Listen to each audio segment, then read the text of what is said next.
Our next feature, come on up, Claudio, is Claudio Gaudio. He's a Toronto-based writer, born in Calabria. He studied literature and philosophy at York. Texas, a novel published by Quattro, is currently being translated into Spanish and excerpted by Francesco Loriggio to be included in an anthology of Italian-Canadian writers to be released in Calabria by Rubbettino Editore. Rubbettino Editore. It's impressive. His work has also appeared in Exile Literary Quarterly, Rampike, Literary Magazine, and Geist. And I have to say, I read this man's first novel, Texas, and I was really blown away. It's like entering Dostoevsky's underground or Kafka's bizarre world. It's about military espionage, prison soldiers, the Middle East, the States, multinational, and it's written in the most amazing philosophical prose that really becomes poetry. It's very postmodern, maybe post-structural, would you say? Yeah, I would think so. It's very. My influences are deconstructionist kind. Yeah, it's very continental, and the whole book is like a standing wave. You read it, and it could almost be everything that has, and we don't have the narrator, the maker, doesn't even have a name. No. It could almost be that moment Dostoevsky was in front of the firing squad, that last, because it's like, the book is, it surfaces, it's like, I can't describe it, it's like a meditation as it's coming to an end. It makes me want to buy the book. No, it's a non-narratorial book, and yeah, no, really, buy it. It's really kind of you. I certainly couldn't give me that kind of explanation. I'm going to read from a work in progress, actually. The work is called I'll Be. It's my second novel, about halfway through. So what you're hearing may change, but much of it will stay, I'm sure. When people ask me what's about, I tell them it's about a guy looking for a tomato. So I'll Be. I'm fond of life, but death is the mother goat. Decades ago, I washed ashore, flew where I was carried. In due course, I learned to cook. At least that's how I remember it. A muddle, essentially, but less would have sufficed. The best recipes, I heard it said, are from the continent. But that may be the hunger talking, or what's left of it. It was worse in the winter. Boundless is how I describe the march from the bed to this chair, from what I say to what ails me. I position myself, poke, prod, to receive my instructions blindly, so as not to impede my progress. The old countries are less important now, cathedrals and a few aqueducts that still carry water. Maps mostly bloated and choking on the old narrative, and before the advent of much smaller furniture. Thank God for Sweden. The camps have been outlawed. Perhaps I'll go back there when I am done failing, spend my last days in a country that keeps its appointments. Berlin, I hear, is a good place to be bitter, and so is Lithuania. The task, as I've understood it, is to state the pauses. The story will take care of itself. Where I've been doesn't matter. And I'm here now, or so goes the argument. Chorus, in my view.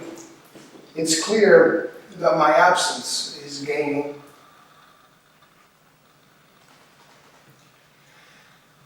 I live in a large northern cities where I spend the winters hunting for a good tomato. I sometimes pretend it's Paris, the city, of course. A tomato is just a tomato, but we'll get to that later.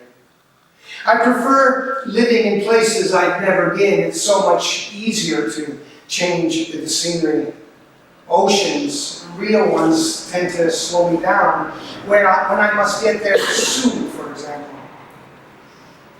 Paris was where I needed to be in my last book. Now is the problem, the initial privation, the tearing, essentially, but I'm not a philosopher.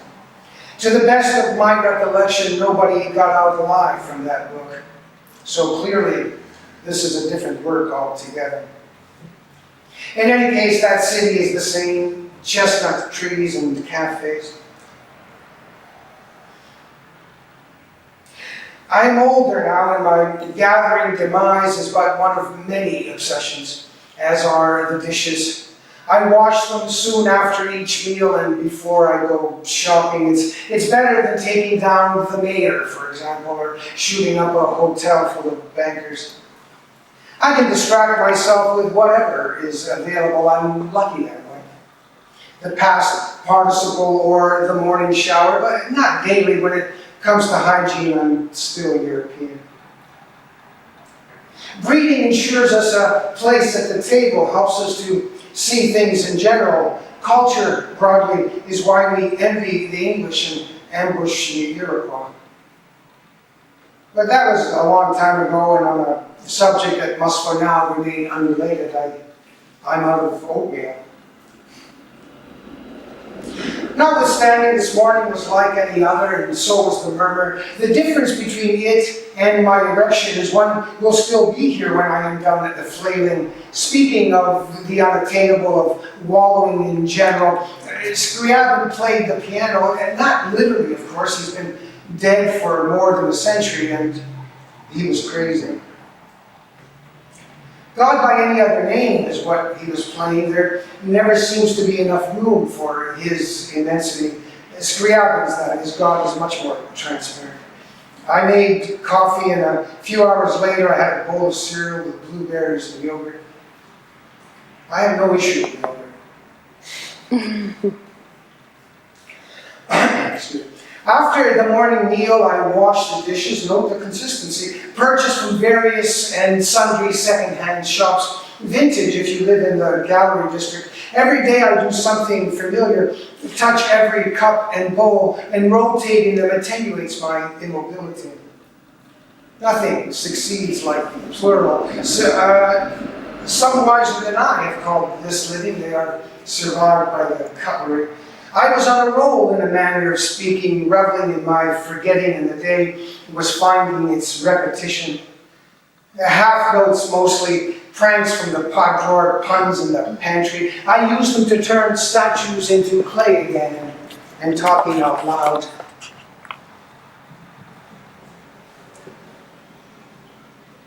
In a speaking without knowing, there is still the hint of form, the stench of a self. There are things I can't bury. I learned that in therapy.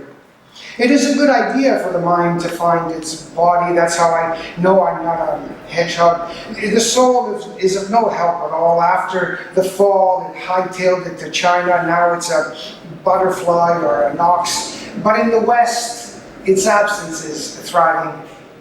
Empty is because it's unbreakable. As I walked up the stairs to my study, I knew all I had left to do was make sense of the buzzing, but I don't think I'll be able to finish. These words do not reference what is being said. They are, however, the words that are needed now.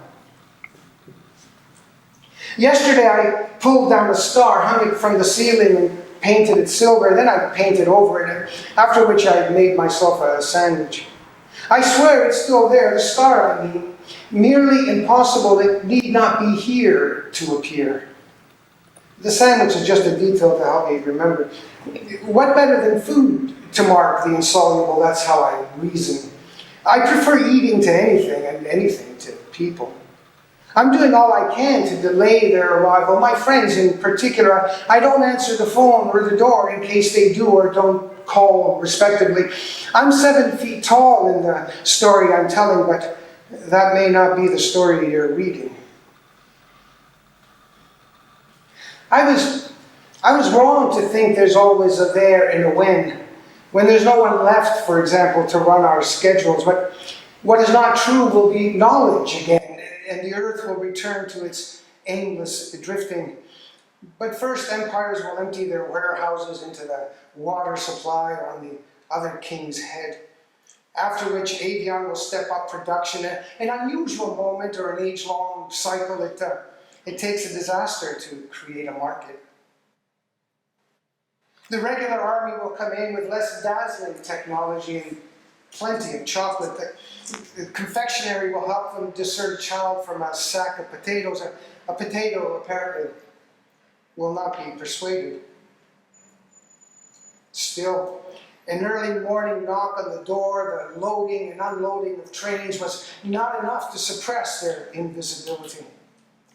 What I just said doesn't weigh anything, and there are no dragons in the immediate vicinity. It's about what people look like without their dimensions, but that doesn't mean they can't contribute new sounds to the language. All of this is a little ambiguous, missing, or at least forgotten. Dragons, say, have never existed, and that's why they're so scary. But there's no gap between a start and eternity. That's how I know those kids will come back as a flower or a tomato. From where I sit, the world begins at the sidewalk. Beyond that, 2 oceans and then Asia in every direction. Next to my desk is a large window with 4 panes and no shutters. They are sealed units. Double-hung windows trap flies. It's where they stop to rest, and by rest I mean die. On the other side of the glass are 3 Norwegian spruce trees. All day long they are traversed by squirrels, and birds come to perch. We do not speak, or the time of our speaking is past. Conversations with squirrels, rodents essentially lack seriousness, and a bird will descend on a phrase at several meters per second. And that's just too fast for us humans. I like to step out with a long, sharp object. I wouldn't want to stumble on a death without redress. Between this world and the next, there's a secret, but knowing it would only put out my eyes. I live in the heart of the city, though I've been known to revise where that is exactly. An enclave adjacent to all the main hospitals, to delay the death that was mentioned previously. Chinatown, basically, because I can't read the signs. To the east is my favorite market, to the north is this town's great big university. My son attends classes there, so I'll know what books to mention or for some other reason. I am in good health, statistically speaking, halfway there, which by my calculation is here. Still, there's no reason to moan.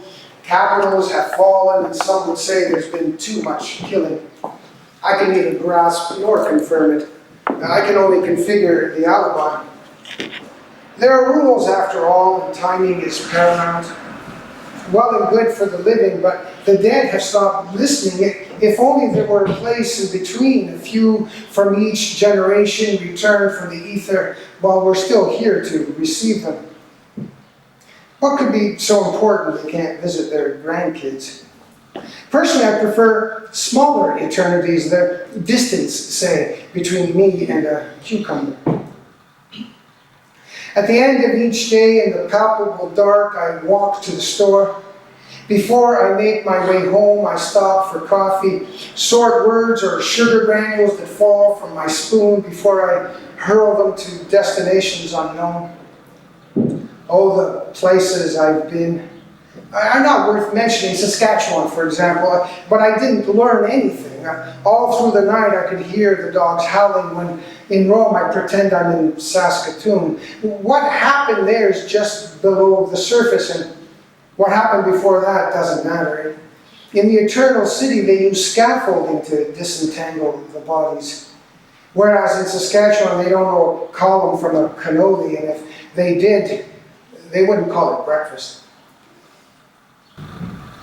The night is a canopy. I built it to shield me from heaven while I forage for strawberries and cheesecake and cucumbers, of course. a routine that ensures my equilibrium or not, which is much less disturbing.